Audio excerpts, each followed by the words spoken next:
Mas há um Deus nos céus que revela os segredos. Ele revelou o que vai acontecer no fim dos dias.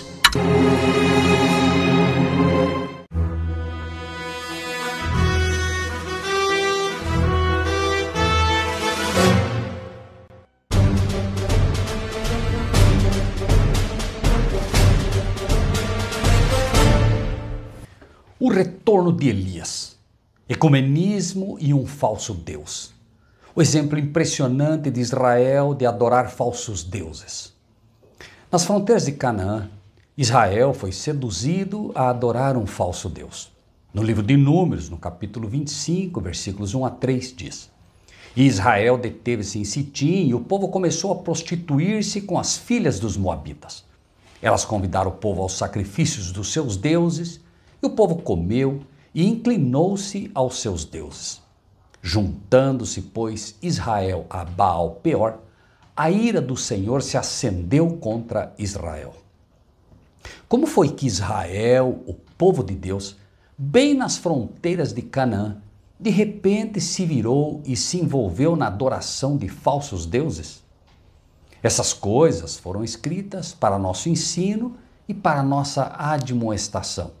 No início, houve pouca relação sexual entre os israelitas e seus vizinhos pagãos.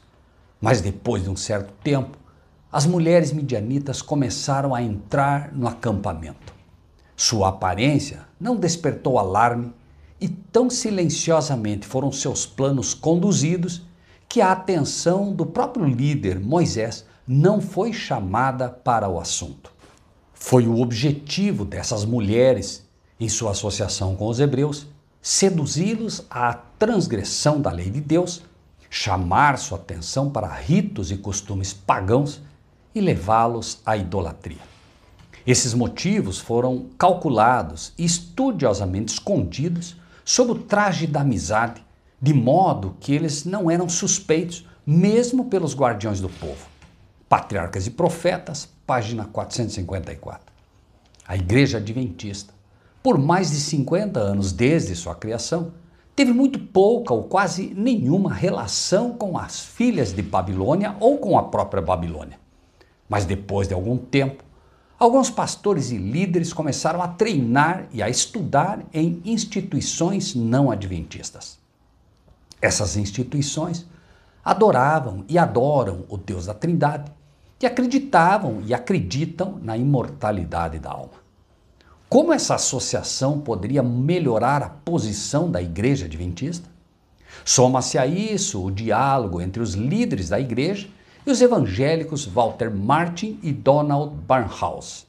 Nesta associação, a Igreja emergiu com uma visão mais reforçada da Trindade e uma visão, obviamente, diferente da natureza de Cristo. Será tão difícil ver que o Adventismo foi de fato influenciado por Babilônia quando ela estava nas fronteiras de Canaã? Muitos de nossos estudiosos zombariam de tais noções bobas dos não-adventistas, mas esses homens, geralmente, são treinados nas mesmíssimas instituições. Muitas de nossas próprias instituições têm adotado, em maior ou menor grau, as influências venenosas do mundo evangélico. O Adventismo repetiu e repete a história do Israel antigo e agora está adorando um falso Deus à mesma maneira das filhas de Babilônia que nos cercam. Nenhum professo cristão pode ser selado adorando um falso Deus. Note cuidadosamente a diferença entre o que está escrito na testa dos 144 mil e o que está escrito na testa da mulher que monta a besta de Apocalipse. Apocalipse 14, 1. E olhei, e eis que estava o Cordeiro sobre o monte Sião, e com ele 144 mil, que em suas testas tinham escrito o nome de seu pai. Apocalipse 17, 4 e 5 também traz uma solene advertência. E a mulher estava vestida de púrpura e de escarlata, e adornada com ouro e pedras preciosas e pérolas, e tinha na sua mão um cálice de ouro cheio das abominações e da imundícia da sua fornicação. E na sua testa estava escrito o nome Mistério, a grande Babilônia, a mãe das prostituições e abominações da terra. Para qualquer adorador, o que é colocado no centro do seu pensamento ou na testa é o Deus que eles adoram ou servem. Por que os 144 mil têm o nome do Pai e do Cordeiro escrito em suas testas? Você já parou para pensar nisso? Por que a Trindade não é o Deus triuno escrito na testa dos crentes? Por que não é a Trindade ou o Deus triuno que é escrito na testa dos crentes? Em contraste, a mulher que monta a besta tem sua mente cheia de mistério, escrito mistério, e com Babilônia ou confusão. O Deus que ela serve é um mistério total e causa muita confusão.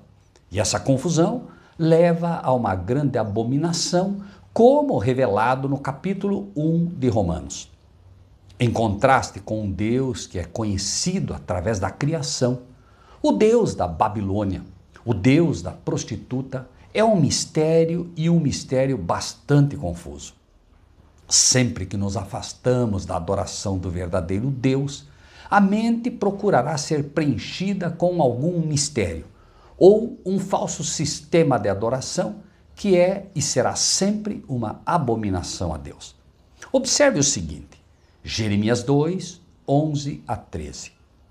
Houve alguma nação que trocasse os seus deuses, ainda que não fossem deuses? Todavia, o meu povo trocou a sua glória por aquilo que é de nenhum proveito.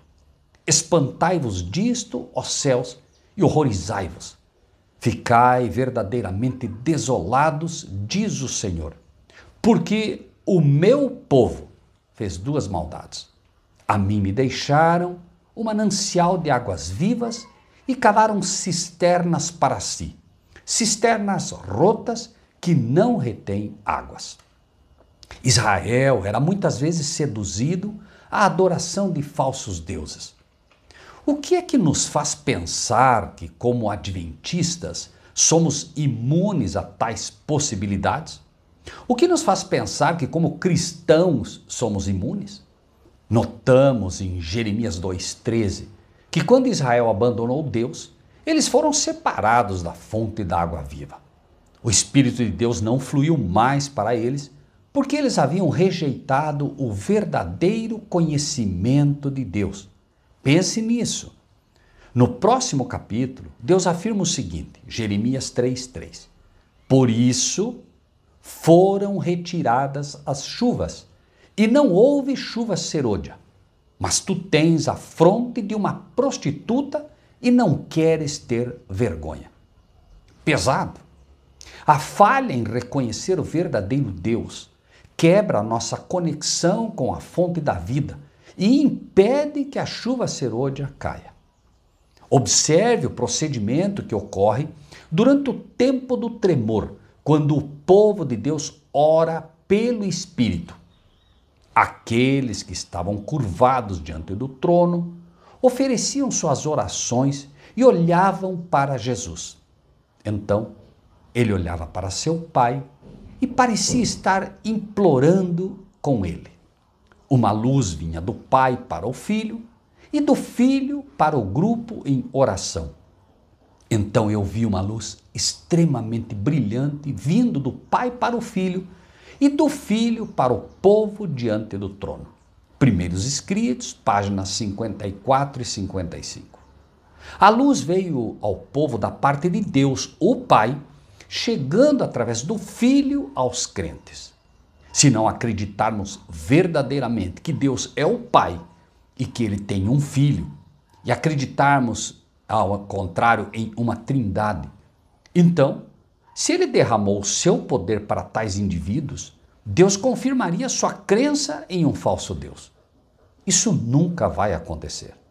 Esta última chuva, a chuva serôdia, só poderá cair quando conhecermos o único Deus verdadeiro e seu Filho, Jesus Cristo. o mistério da Trindade. É um falso Deus que faz com que o povo de Deus seja finalmente acusado de ser uma prostituta. Israel nunca foi considerada Babilônia, mas ela foi considerada uma prostituta. O povo, como igreja, foi considerada uma prostituta quando abandonou a adoração do verdadeiro Deus. Pense nisso e que Deus seja contigo. Lembre-se, de graça recebeste, de graça dai. Assim, comente, dê o seu like, compartilhe o que recebeu.